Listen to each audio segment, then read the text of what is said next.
ay nit yoo xam ni ñoom tey jii waruñu la woon bàyyi ngay kii ñoom ñoo waroon jiitu ci plateau yi. mais yéen ñi leen accompagner yéen dañuy bàyyi ngeen di dem ci plateau yi léegi di leen défendre.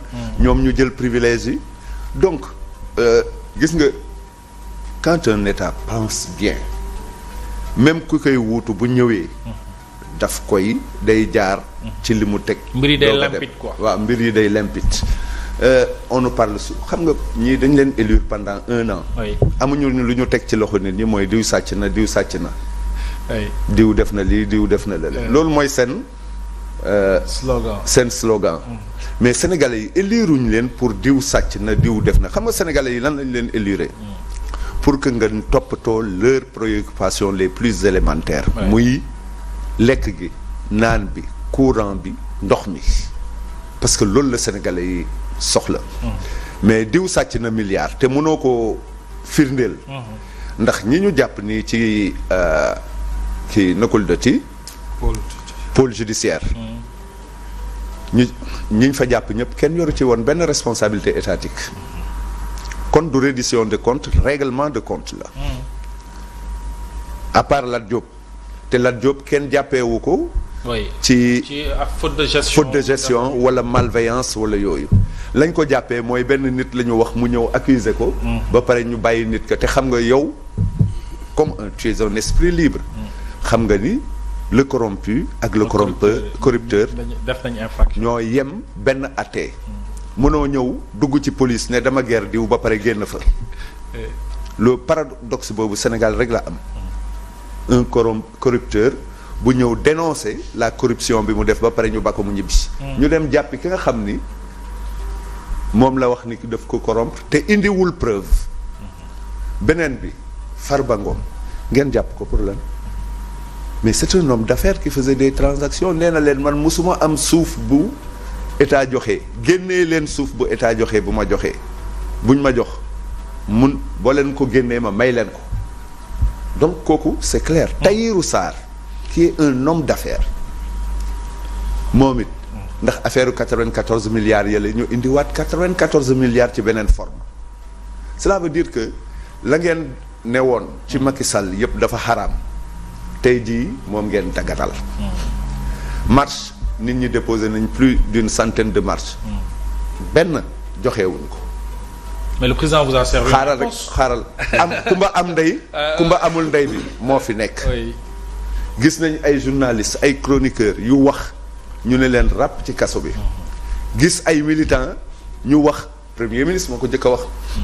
le ministre de la justice jox na ma benn vidéo na ma kii sa militant la ma ne ko defal sa liggéey. ñu jàppaat yeneen ñaari nit ñu ne ñooñu seen xel neexul. ñu jàppaat keneen ñu ne seen xel neexul.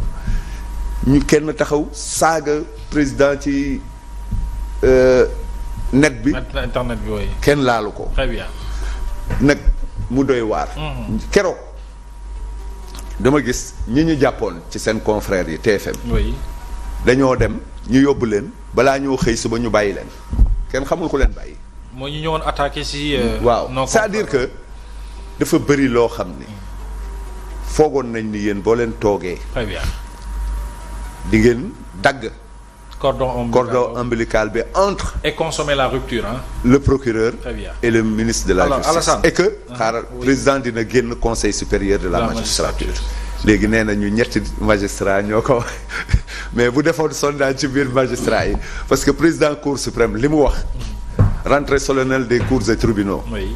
mooy génnal si suñu yëf. bàyyi ñun ñu gérer suñuy kii. suñuy carrière ak yooyu. mais il te dit que ni ñoom mënuñu sax gérer seen carrière.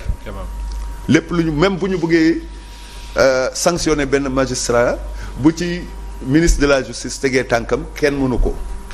cela veut dire que yéen la ngeen doon wax la justice aux ordres mu ngi doog a commencer. mi ngi doog a commencer alors parce que Sénégal. très bien.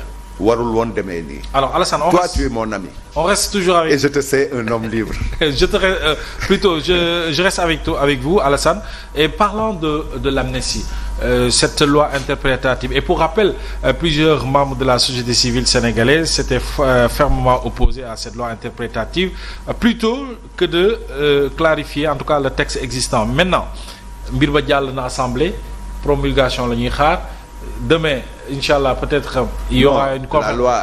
Oui suñu député yi dañ koy attaqué. dañ koy attaqué moom ci laa jëm demain inchallah il y aura une conférence de presse ci opposition parlementaire bi ko attaqué d'ailleurs tey conseil constitutionnel naka nga jàngatee cette actualité autour de la loi interprétative. mais dañu ne loi interprétative mais keroog président ba muy wax le 4 avril ci guddi.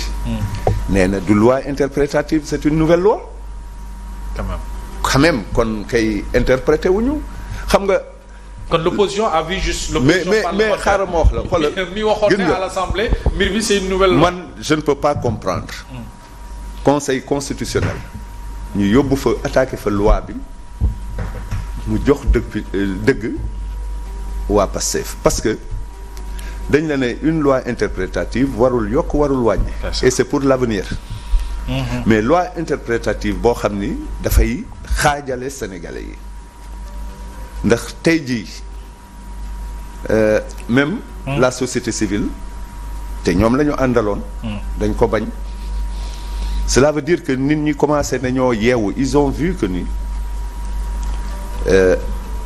coup d'état institutionnel bi n'est plus rampant mais il est debout parce que le règne de la pensée unique lañ fi bëgg a indi le président la mu wax c'est on ne peut plus clair nee na du sax loi interprétative mais c'est une nouvelle loi oui.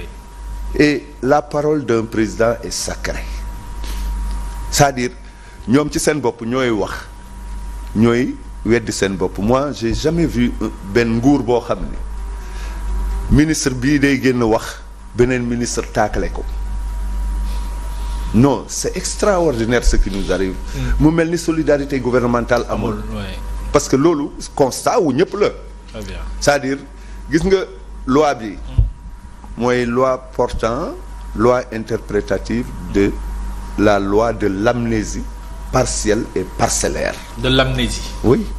Parce que dañu bëgg a récompenser des brigands qu'on veut ériger en héros et des héros dont on veut en faire des coupables loolu moo ci am. parce que ñi ñu bëgg a def coupable ñooñu mënuñu wax ñi nga xam ne ñoo doon taal lakk kër jàmbur yi rey ñaari xale ñooñu la ñu dàmp jël suñu xaalis dàmpee leen ko alors que les forces de l'ordre yi nga xam ne ni dañoo taxawoon pour que suñu état bañ a nërmeelu ñooñu fi mu ne nii ñoom la ñu bëgg a jël teg leen tort ce qui est paradoxal. Très bien. Nos forces de défense et de sécurité bu ñu leen amee loolu njëkkal. waruñu leen xalab. Très bien. D'autant plus que ci 4 avril bi président mu ngi taxaw di leen tagg. Quand même. waaw ci matériel boo xam ni daf ko fi fekk. te ñoom dañu ne woon dañ ko loué.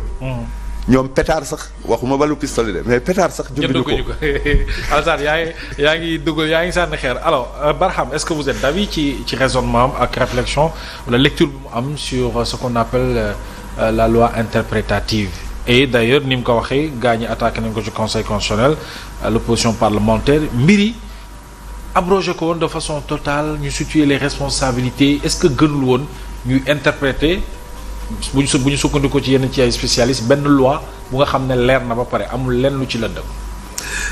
waaw xam nga Alassane dafa wax ci plusieurs points.